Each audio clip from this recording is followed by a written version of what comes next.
Good afternoon, everyone. Thank you for joining me for our webinar today, How to Create a Successful Email. My name is Jill, and I'm the Training and Education Manager here at Vertical Response. And today I'm going to take you through why you should have an email and pieces of creating an email that's going to be successful, both for your business and for your recipients. Just a couple things before I jump into the webinar. First of all, this webinar is about 45 minutes long. At the end, there will be time for Q&A. So if you do think of questions along the way, go ahead and type those into the box that you see in your GoToWebinar window, and I will be happy to answer whatever questions you have at the end of the webinar. So since this is a longer one, let's go ahead and get started. So first of all, this is what we're going to go over today. We're going to talk about why you want to think about having an email for your business. You probably already know why, and you probably already have one, but I'm just going to go over this just in case you're contemplating that. And then I'm going to talk about keys to a successful email, and basically what that is are the different pieces that make up an email and what you need to think about on each piece. Along the way, I'm going to talk about design tips for your email, things to keep in mind for your recipient so that things look good on their end, as well as what you can do to make it all work for you. We're going to talk a little bit about what you can learn from your email once you've sent it out, and then, as I said, there will be time for Q&A at the end. So first of all, let's talk a little bit about why you should have an email. First of all, emails help to build relationships with your customers or potential customers. Sharing information that you know or that you have is a great way to bring people into wanting to do business with you, as well as keeping them there once you've brought them in as a customer. It's also a great reason to talk about your company.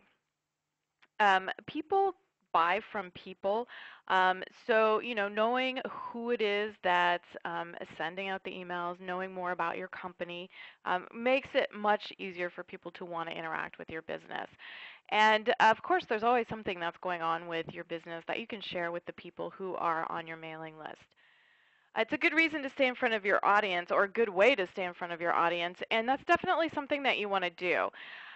People may not need the service that you offer or the products that you sell all the time, but you want to stay top of mind, and one of the ways you can do that is send out an email on a regular basis.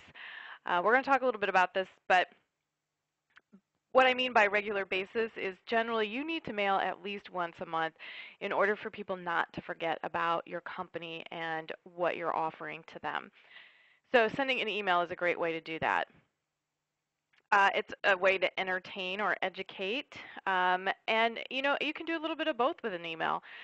You can certainly have pieces of information about how to use your service, how to use your products, how people certain things people might need to keep in mind when dealing with your industry or something like that. Say you're an insurance company or something like that. There's a lot of information you can share, but it can also be entertaining. I know some people send out like a monthly newsletter, and they'll include things like recipes.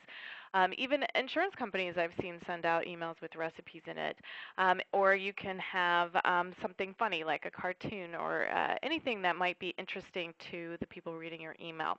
So it doesn't just have to be selling, and you don't want it to just be about your business. Having something interesting or entertaining will be great for your recipients as well, and to keep their interest. An email is also a good way to establish yourself as an expert. And of course, you are an expert. You're an expert on your company, on your products, on the services that you offer.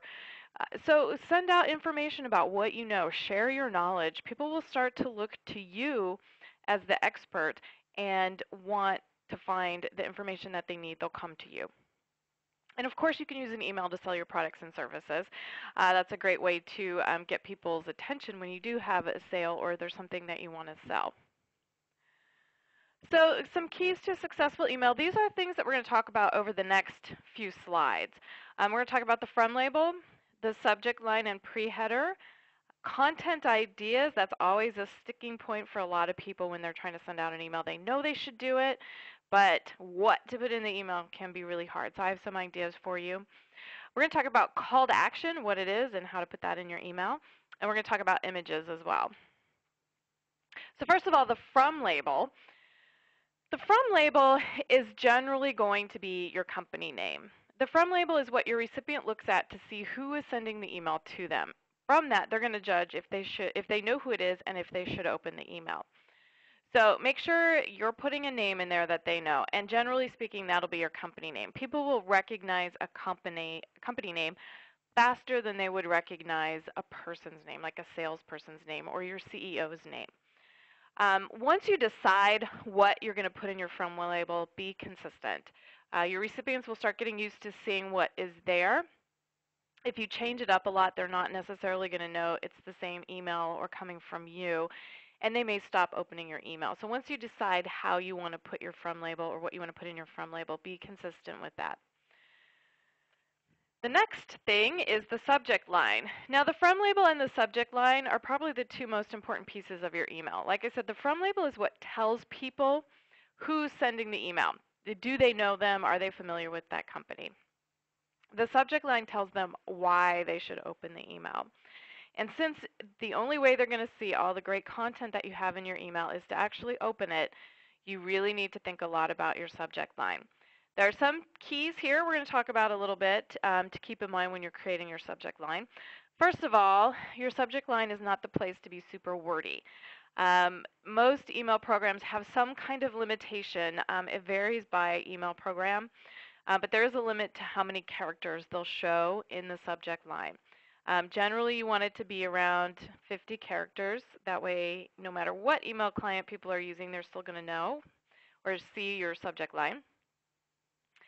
You don't want to repeat your from label. So your from label is going to be your company name. They know who's sending it. Don't put your company name in the subject line as well.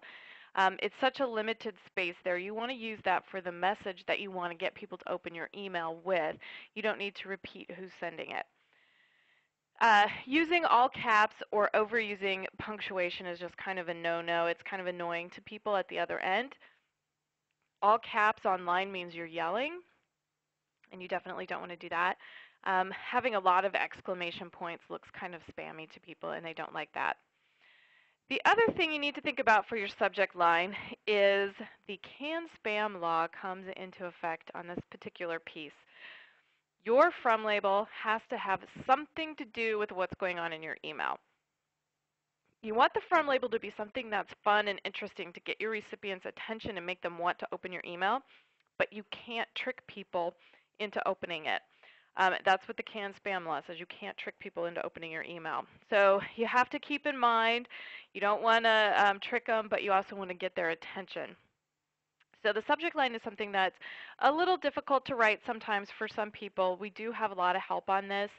We have a guide for creating subject lines and a recorded video or recorded webinar specifically about creating subject lines.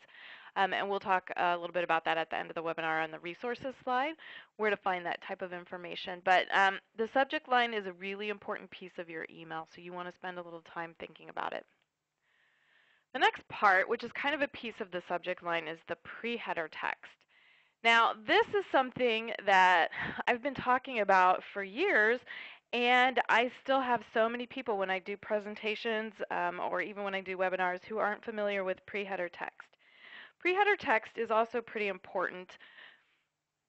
Some email programs, not all of them, but some of them will pull the first line of text from your email up into the subject line. So basically, the pre-header kind of supplements what your subject line is saying.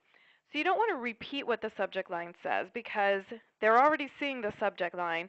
The pre-header is going to be something that's going to work with your subject line, but you don't want it to be the same.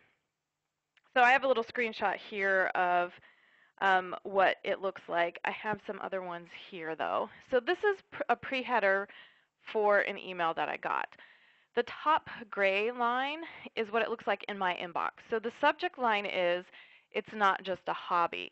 The pre-header text is, it's what you do, it's who you are, it's in your nature. That's all the pre-header text. It's the first line of text. Now it's called pre-header text because if you look at the screenshot below that, it shows you the header, which has the logo and it has all the links to the different parts of their website. And it's above the header, so it's called pre-header. But it's basically whatever the first line of text is in your email. That gets pulled up in some email programs. And specifically on iPhones, it gets pulled into the subject line for iPhones as well. So again, think about all your mobile users that are on your list who are going to see your pre-header text. So you want to think about the first line. A lot of times, if we go back to this, you can see what gets pulled up is forward this message to a friend or this view online. So if you don't have any text above this, this is going to be the first line. If you don't have any of this type of information at the top of your email, if you have the view in the browser link at another part of your email, it could be where it says the greeting of your email, hi Bob, whatever is the first line of text. So think about that when you're constructing your email, what's going to be pulled up into the pre-header and how that's going to work with your subject line. Again, it can help get your email opened. So let's talk a little bit about content ideas. And I have some examples of these a little bit later when I get through these slides here, but I have a couple slides of ideas of things that you can include in your email. So of course you can talk about what's going on with your business.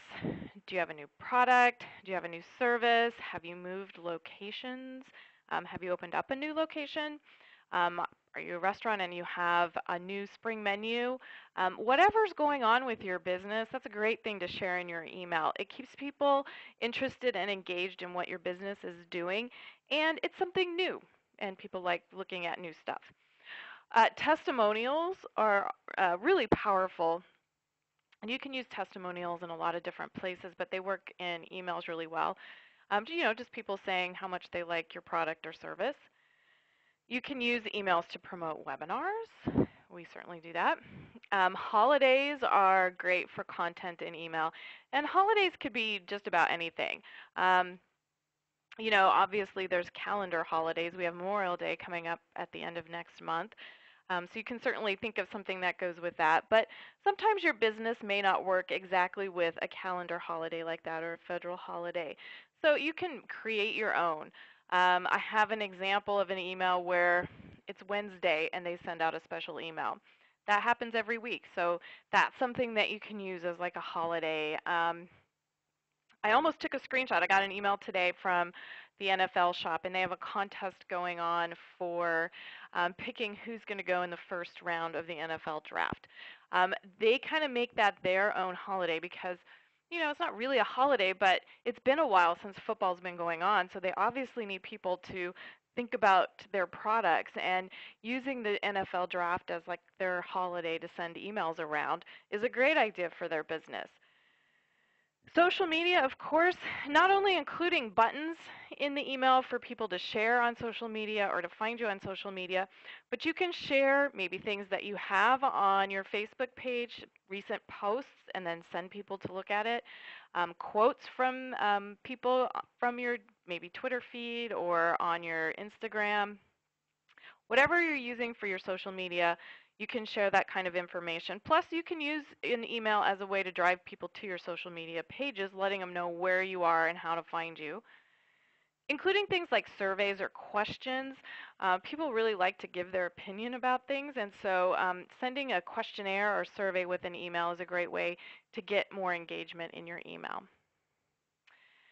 Including a link for a nonprofit or a charity is great content for your email as well.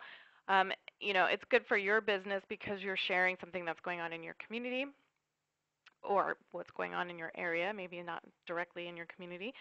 And it's good for the charity as well. So everybody wins if you're talking about something, a local charity or a local organization that you're working with. Of course, you can do special offers. If you're having a sale, you can include that type of information. You or your employees' smiling faces. People love to know the actual humans behind a company or a product or an organization. So, maybe you have an employee of the month. You can include them in your email. Maybe you have an event and you took pictures. Keep pictures like that in your email. People really like to see the humans behind the companies or brands that they're interacting with. If you have tips on using your product or service, that's great for your email. If you've won awards, you can certainly toot your own horn and let people know what you've done. And related articles, and we're going to talk a little bit more about this, but you don't have to write every piece of content that's in your email. If you find something that you think is useful for the people who are reading your email, you can certainly share that. You need to make sure that you give credit where credit is due, but you can certainly share things that you've found. You can also do things like ask for referrals from your customers for new customers. You can send out coupons or discounts. You can say thank you. You know, maybe somebody made a purchase or you had an event. You can use an email to say thank you. If you have an upcoming event, emails are great for that as well. So let's take a look at, oops, I forgot this next slide here. So you also need to keep in mind when you're creating your email that there is a person at the other end reading it, and we're going to talk quite a bit about that today. That's part of what's going to make your email successful is that the person at the other end can enjoy it as well. So you want to make sure that your email is not too long. And generally, we would suggest that you have about 3 to 5 topics or 3 to 5 articles in your email. That way, it's not too long. You don't want to have your email end up being a novel because people just won't be able to stay and read that. You have to remember that your recipients are looking at this on a monitor, and it's pretty hard on your eyes to look at it forever. So keep it short, maybe link to an article, share a couple of sentences from an article, and then let them link out to a web page to read what they want. That way they can find what they need in your email easily and read the information that's interesting to them. Keep your copy fairly short. Like I said, maybe a couple of sentences from an article or from a blog post maybe you have, and then link out for them to read that. Including a lot of links in your email is helpful, and we're going to go into more specifics on links, but you are trying to get people to do something with your email. Usually go to your website and make a purchase of some kind or make a donation or download something. So give your readers plenty of opportunity to do that by including a lot of links. You also want to help your recipients read your email. And you can do that by bolding your headlines and keywords. They're going to mostly be scanning for the information that they're looking for, so the bolded words are going to pop out to them. Use bullets. It makes it easier to see the information. You don't need to fill in every piece of your email. White space is perfectly fine. It makes for a much easier reading experience if there is some space in your email. And using columns can help with that whole reading your email and scanning the email. So some things to keep in mind again. I mentioned already a couple times to make it easy for your recipients to read on a monitor. So you have to keep that in mind. And some of the ways to make that really easy is using font that works better. We have Arial, Times New Roman, and Verdana up here. These are some of the web-friendly fonts. There's about 7 that kind of fall into that category. But for one, everybody has these fonts on their computer, which means when they get your email, they'll be able to see it. And 2, they're easier fonts to read online. If you have a special font you like to use, you might want to save that for print because there's 2 problems. One is if it's especially like a cursive type of font, it's hard to read online. The letters tend to run together and it's hard to read. Also, if it's something that's kind of unusual, your recipients may not even have it in their computer, so they're not going to see it anyway. So basically pick one of these simpler fonts for your emails, and then your recipients will be able to read it easier. Try not to use reverse text too much. That's what this example is with the black box and then the white font that says don't do this. That's really tough on your eyes to have to read colors backwards like that. You'll start losing your readers after a while. Try not to have distracting backgrounds. Generally, most email programs don't have backgrounds that show up. Some of them do, some of them don't. So that kind of, you don't have to worry too much about that. But if you're thinking about having a background image, that's really hard for people to read over. Using italics is hard to read online, so try not to emphasize with that. Use bold instead. And underlining text will look like a link, so don't try to emphasize using an underline. Just use bold for that. Use black or gray font. That might seem really boring, but it's a lot easier for your recipients to read. You can see the different colors I have for the next line there. Avoid using light or bright colored fonts. It's a little harder to see the lighter ones, and the bright ones are just too bright. That starts hurting your eyes. So be kind to your readers, and they'll keep reading your email. So here's some of the examples of some of the things that I just talked about. As I said, your business may not fall into Valentine's Day or other calendar type of holidays, but there's different things you can do that work for your business. This is a great idea. You can always say, hey, it's Wednesday, we're having a sale. This one is, they sent an email, it's International Waffle Day. And these guys do a lot of emails about different types of food days, which there are all kinds of special days. Pretty much every day on the calendar has at least one holiday or one special day. So you can do a search online if you're looking for some inspiration. But this is really fun. They have chef's tools. So beyond the info about waffles, then they also have tools you would use for creating waffles. That works great for them. This is an email that has social media as their content. As I said, you can use your emails to let people know where you are on social media and how to find you. And they've done a couple of things. This email is basically inviting them to come and check out their blog. They started a blog. That's a great way to drive people to the blog. Just send them an email and say, hey, come read our blog. And they talk about what you're going to expect at the blog and how to find it, which is great. They also have two different Facebook pages, one in English and one in French. They're in Canada. So they're just letting people know that they have those different Facebook pages and how to get to those as well. So that's a great thing, a great use of their email, using social media for their content. And then also they have about the cutest picture ever of that chicken looking at the monitor. This is an example of a couple things. First of all, they're using testimonials. We talked about that. Testimonials from people who've gone on their tour. This is a brewery. And I would say they have a couple of testimonials in here. So first of all, they have the people saying how awesome the tour is. And then they have the picture of the people who are having a good time on the beer tour, which is a testimonial all in itself. So testimonials are a great way to get people to like your product or find your product online or your service, because people really do listen to what other people have to say. The other thing that I like about this email is their super fun social buttons. You can see down at the bottom their bottle caps, and that kind of goes with their branding for their company. They are a brewery. You can find all kinds of different icons for your social media tools. Just go to whatever your favorite search tool is and look for social media icons. There are a gazillion of them. They're free. Even these bottle caps are available online if you go take a look.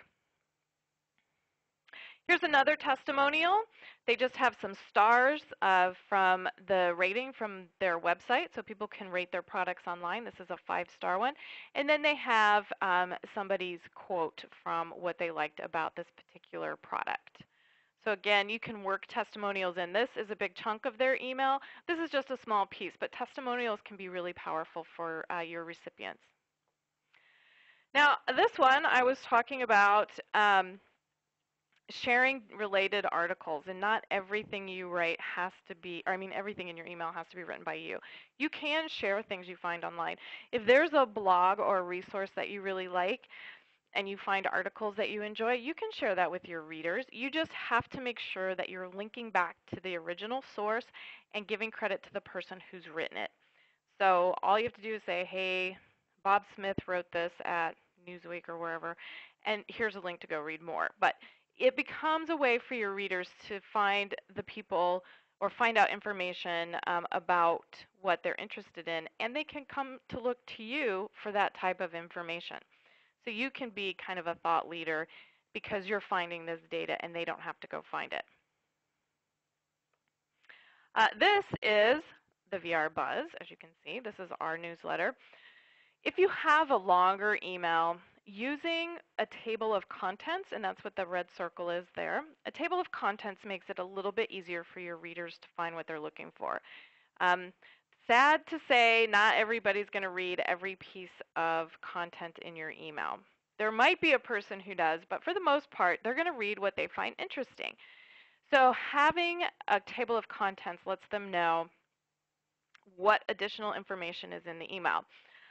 This is all I can see when I first open my email. This is what's above the fold, or where you start scrolling. Above the fold is an old newspaper term, but it got applied to the internet. But above the fold is what you see when you open your email and you haven't scrolled yet. That's going to be a really key piece of your email because that's what people are going to see. That's what's going to make them judge if they're going to keep reading or find what they're looking for in the email. So using table of contents lets them know what else is going on in the email that maybe they can't see when they first open it. So holidays don't necessarily have to be some of them that I've mentioned. You can also send emails for your recipients' birthdays or anniversaries. I've seen restaurants send emails for people who come to the restaurant when their wedding anniversary comes up, for example. We've sent out emails for people in our system whose 1-year VR anniversary has come up. So, I mean, there's different things that you can do. A birthday email is pretty common. This is an example of one. My screenshot doesn't show it, but they also offered a discount for the birthday, and that's also pretty common, but you don't have to offer a discount. If you are collecting your recipients' birthdays, you can just send an email the month of their birthday, do it all at once. That happens a lot. My birthday's in February. The 1st of February, I tend to get a lot of happy birthday emails, even though that's not my actual birth date. But that makes sense for a business to say, hey, it's your birthday, come celebrate with us and offer something.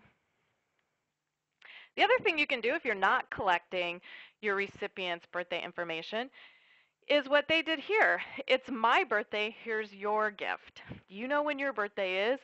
This was a free knitting pattern that they had because it was her birthday.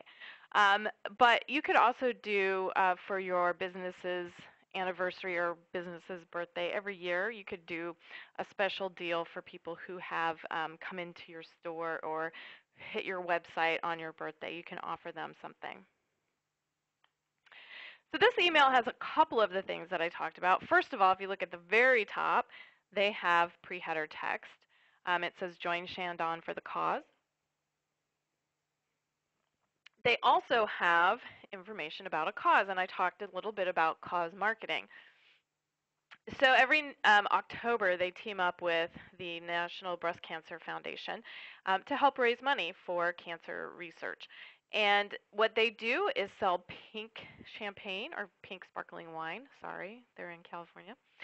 Pink sparkling wine, and then they donate proceeds to that organization.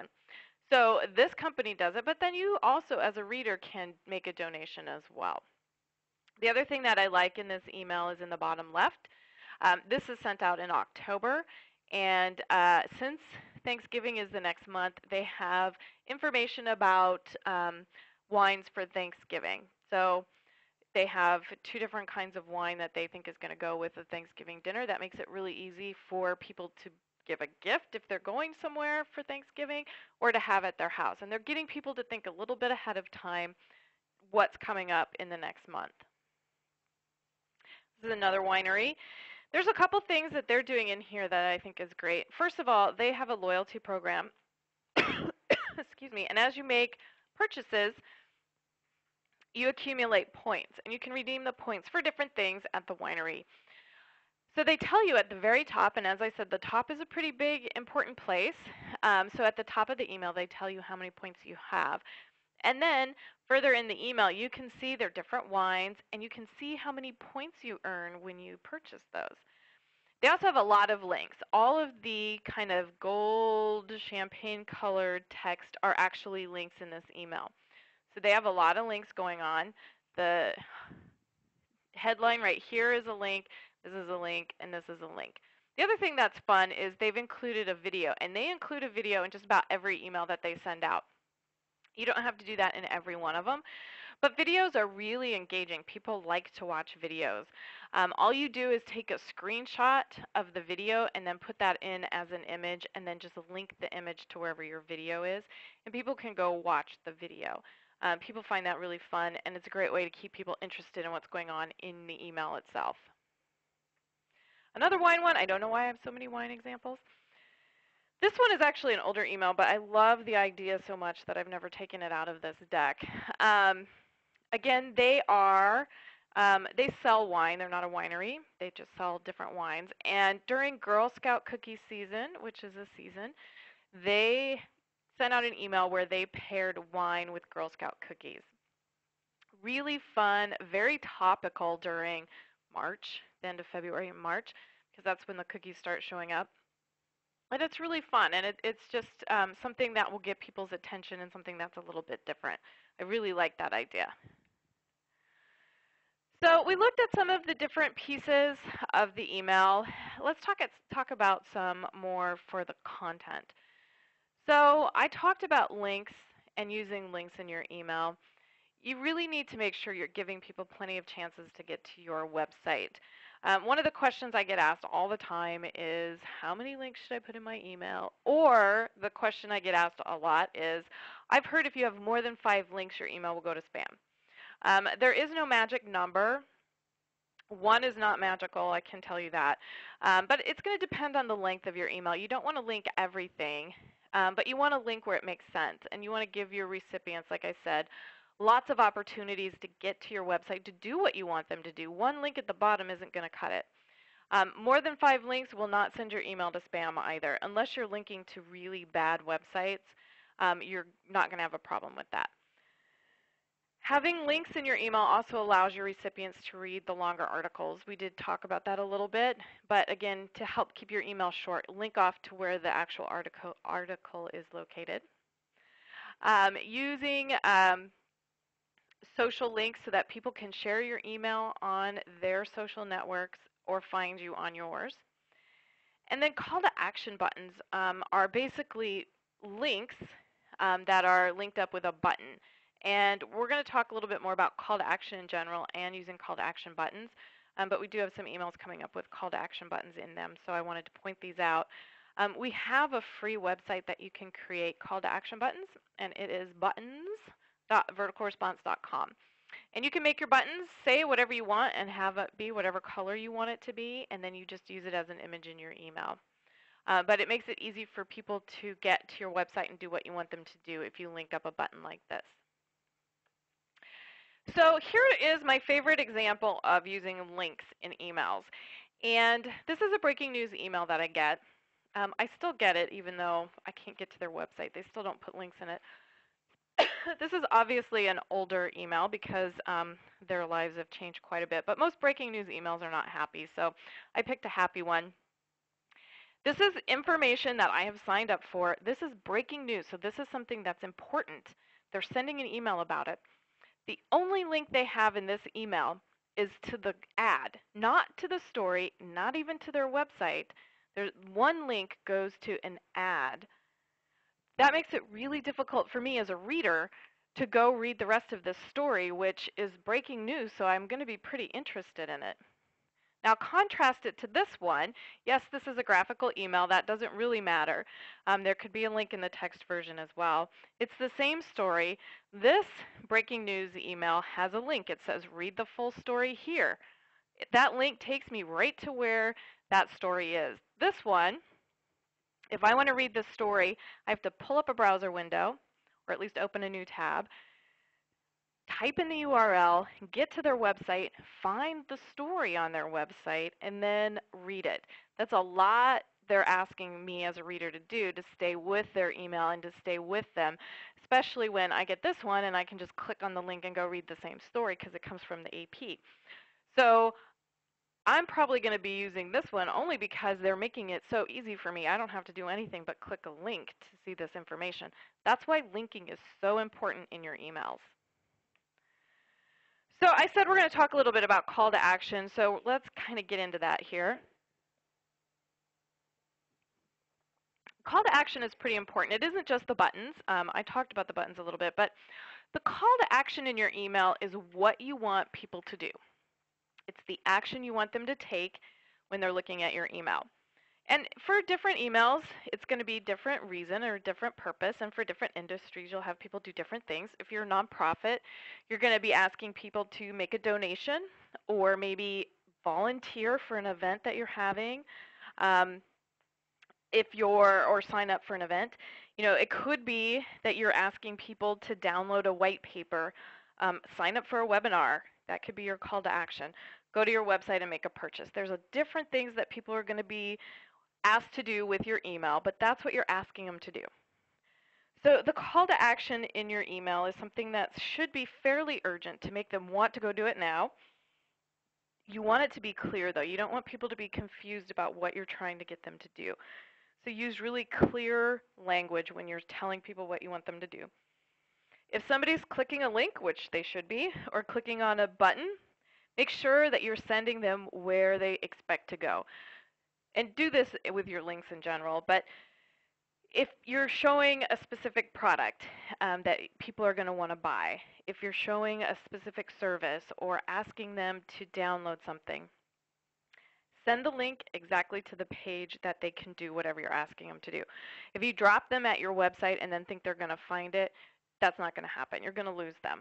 So make sure your link goes where they expect it to go. Now I mentioned call to action buttons a little bit.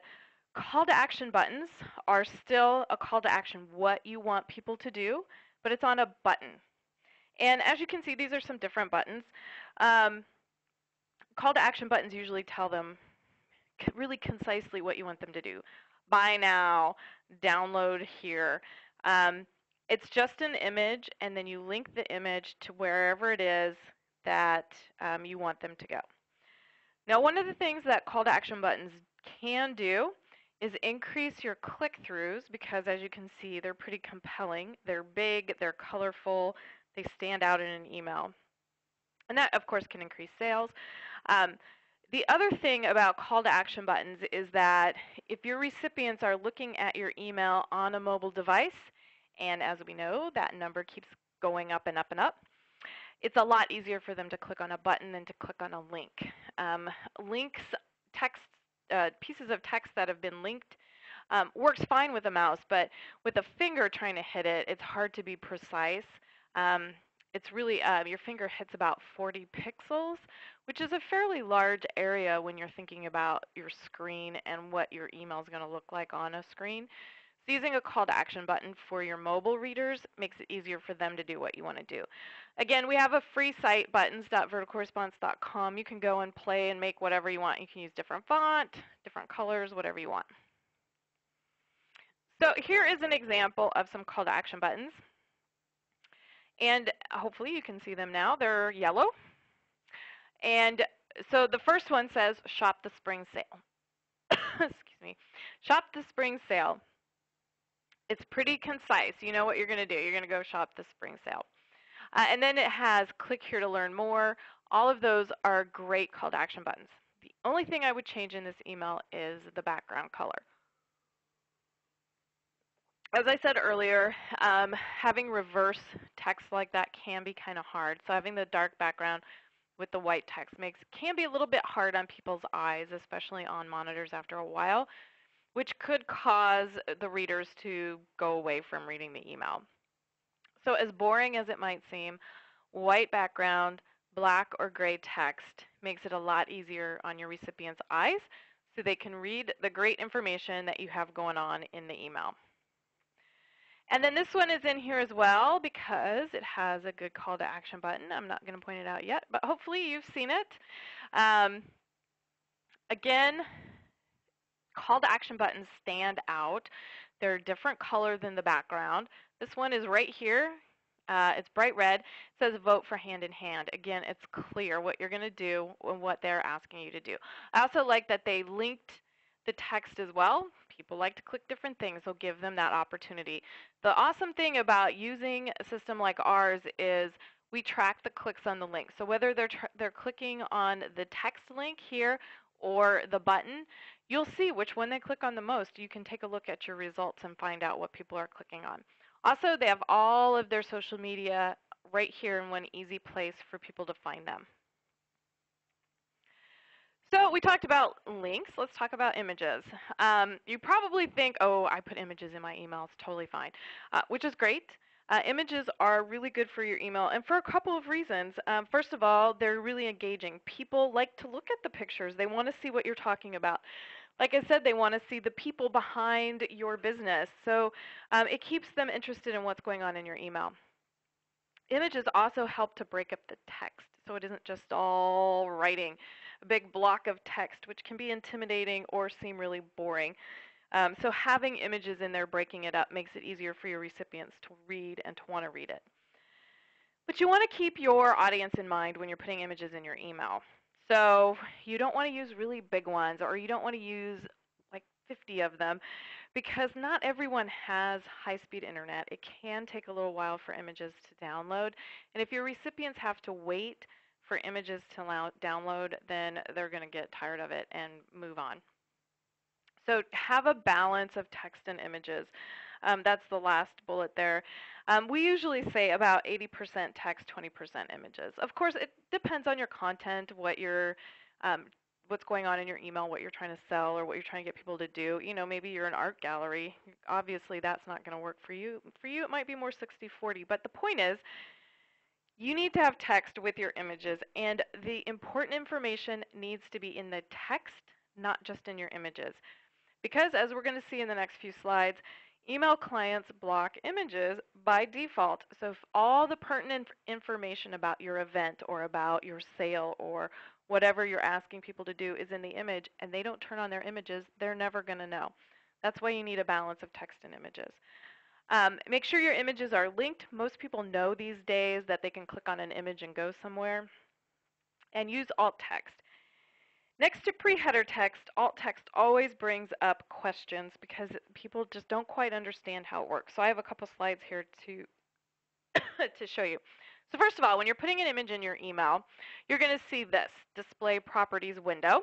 At the very bottom, it says alt text. Now this one, as you can see, has a bunch of numbers. A bunch of numbers means nothing. So you want your alt text to say something about the image or what's going on in your email. The alt text will only show up when images are blocked by an email client. That's the only time people will see it. I like to use the example, remember back in the day, before digital pictures, when people actually printed pictures, your mom or your grandma would write on the back of a picture who was in it and where it was taken. The front was the picture, but the back was the information about what was going on in the picture. Alt text is kind of like writing on the back of the picture. If you're looking at the image, you don't see it. But if you're not looking at the image, you still know what's going on in it. So use your alt text. So here is an example that I really like. This is a nice email for a couple of reasons. First of all, they have a nice balance of text and images. There are two images. Those are with the blue arrows. Their logo at the top, and then the planters that they're selling. The rest of this email is text, which means even if these images don't show up in the email, their recipient knows about the event, about the product, that it's limited, and if you look at the bottom, the green arrow, all their contact information is in text. So people can still get in touch with them, can still find them, find their website without having the images turned on. And let's take a look at what that looks like. So here's the same email with the images turned off. So you can still see when the event is. Okay, this email is a little old, but I still like it. You can still see when the event is. You can still see all the information about the planters that they're selling, that it's limited, that how big they are. All the information they need is in the text. The one thing I would change on this is the top blue arrow, and that is the alt text. So where it says green form header 3, that is the alt text. Now, as the person designing the email, you probably know what that means. That's probably the third version, and they're using it for this particular email. But for a recipient, you have no idea what that is. So you want to make sure your alt text makes sense to your recipients. I would usually, in the logo, I would put the name of the company and maybe the URL to how to get to your website so that they know that they're looking at the right email, especially if they're looking on a mobile phone. Here is another one of my favorite examples of alt text. This company understands how email programs work and that email programs block images. So they're taking advantage of alt text. Every piece of text except for what's in that yellow bar that you see on this screen and the web browser link, those are all alt text. There's 3 images here that are not being shown because my email program is not showing them right now. And so what they did was filled in all kinds of alt text information. So it's almost like I'm reading a text email, even though this is just alt text. So I know on that bottom line when the sale is, how long it's lasting, what the sale is. It's 40% off. There's a promo code that I can use. All of that information is in the alt text. Again, almost every program these days, email program, has images blocked. So it's important to think about this kind of stuff when your recipients get your email, because this could happen if you're not thinking about it. So this is an email that's made up of 2 images.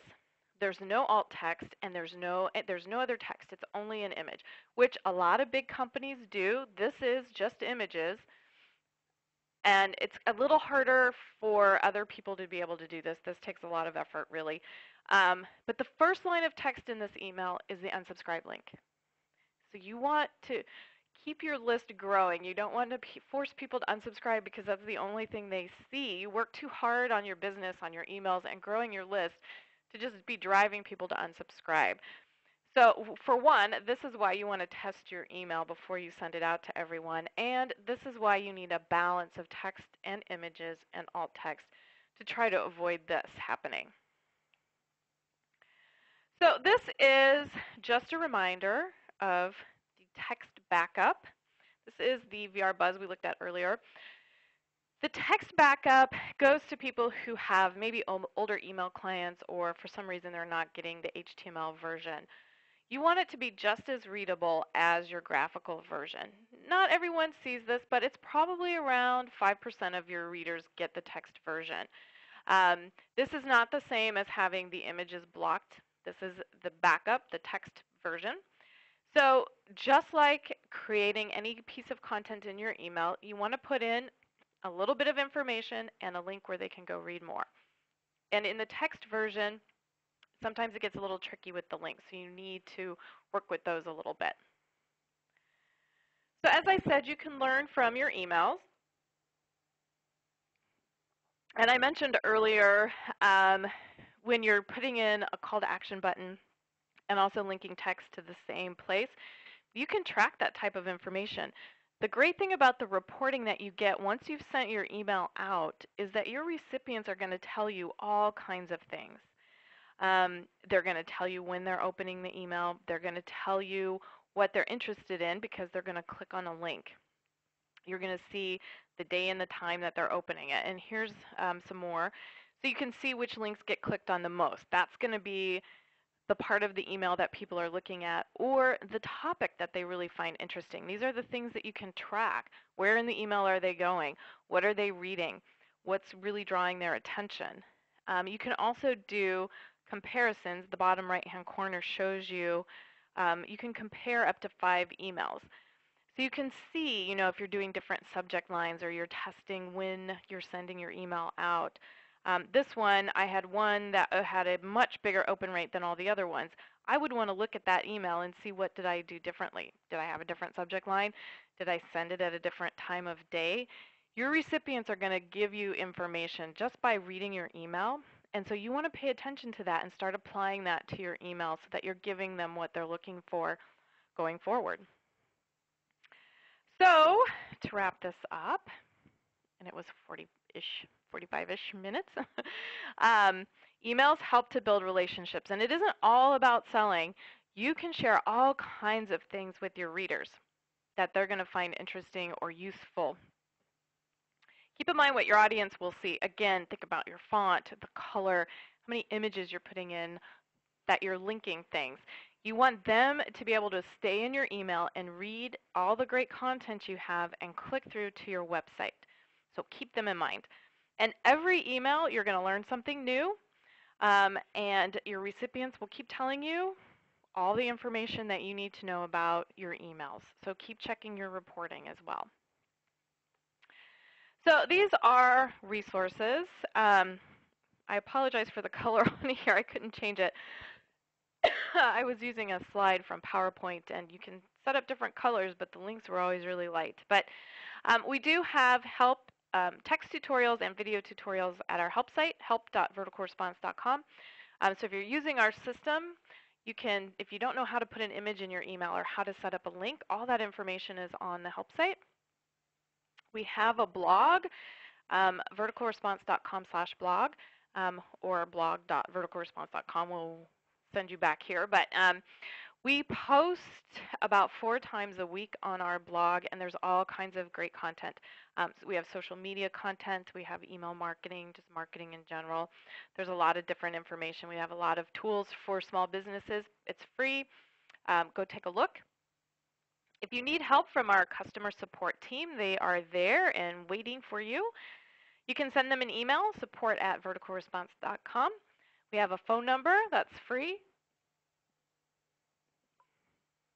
866-683-7842, extension 1. If you're in your account, if you go to the bottom of any page that says Need Help, just click on that link and there will pop up a little window that has the email address, the phone number, and then a link for live chat, which is sort of like IMing. I also mentioned earlier that we have some resources. So if you go to our website, the easiest way to get there is go to Vertical Response, click on the tab that says Resources, and we have free marketing guides and free recorded webinars up there. And a lot of the stuff that I talked about today is there in like smaller bundles. So there is a subject line savvy recorded webinar. There's also a subject line guide to help you write great subject lines. 8 email marketing basics to remember kind of helps you through some of the stuff I touched on today. That's a guide. Also the email checklist to make sure you're including everything that you need.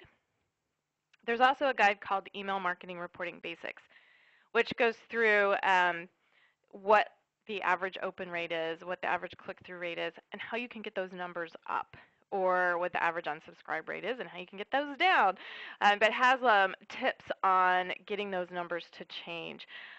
There's also tons of other ones there. If you need help with social media, we have guides on social media. We have guides on PR. So I would definitely encourage you to check them out. Again, they're free.